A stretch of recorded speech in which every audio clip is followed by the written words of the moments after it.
Hey, what's up? This is Mikey for Electrek, and we are going to check out the UHVO. This is a dual suspension electric mountain bike from a company called UHVO. With the UHVO, the suspension isn't an afterthought or just tacked on there to get another keyword stuffed into the listing. For the price, the suspension is really good. Front air shocks with a preload adjust and a rear air shock, they both provide really good control. The bike also sports some chubby tires, which adds to the cushion of the equation.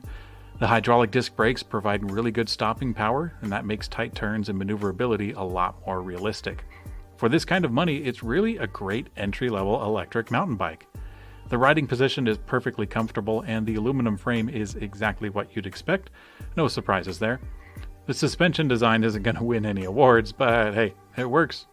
The wide handlebars actually provide some good control, which is useful when slugging around this 56-pound dance partner across the trails. And while the suspension is one of the highlights of the bike, the electric system isn't. We've got a 36-volt 10-amp-hour battery with a 350-watt rear hub motor, cadence pedal assist, and the classic exposed controller for maximum savings. Now, there are a couple of noticeable silver linings to the 350-watt rear hub motor. The first is that it didn't seem to throw off the balance too much. The motor is a lighter weight, and that did help quite a bit. Also, the motor is really quiet. Since the motor isn't putting out massive amounts of watts, there isn't much noise coming from it. Again, I'll call these attributes silver linings. I wouldn't want you guys losing your composure in the comment section, thinking that I enjoy the system in all circumstances. Now, this kind of an electric system isn't the best for an off-road hill climber. While it does have some good traction on account of the tires, the bike simply isn't strong enough to propel an American male up an off-road hill, at least a hill of any consequence. On the road, it's livable, but once you get off-road, which is where the bike is intended, I have a hard time recommending it for steep hills. Now, there's a few oddities on the bike, one of them being the front taillight and the AAA-powered rear backlight. Now, I'm guessing you would use these at nighttime if you had so much fun riding for hours and lost track of time, but given the small battery size, I find that scenario a little unlikely. Also, the weak electric system on the bike is paired with a narrow gear range. You got 14 to 28 teeth with a Shimano Acera derailleur.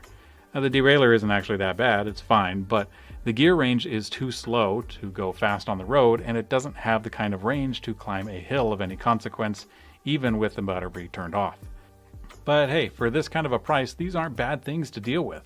I know a lot of people who are looking for an electric mountain bike for exactly this use. Some nice, light gravel roads, river trails, maybe some grassy fields, simple stuff.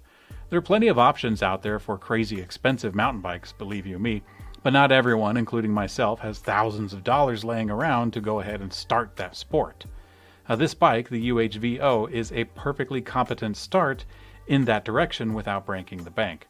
I think the positives for the bike are quite encouraging, and the drawbacks are very plain to see.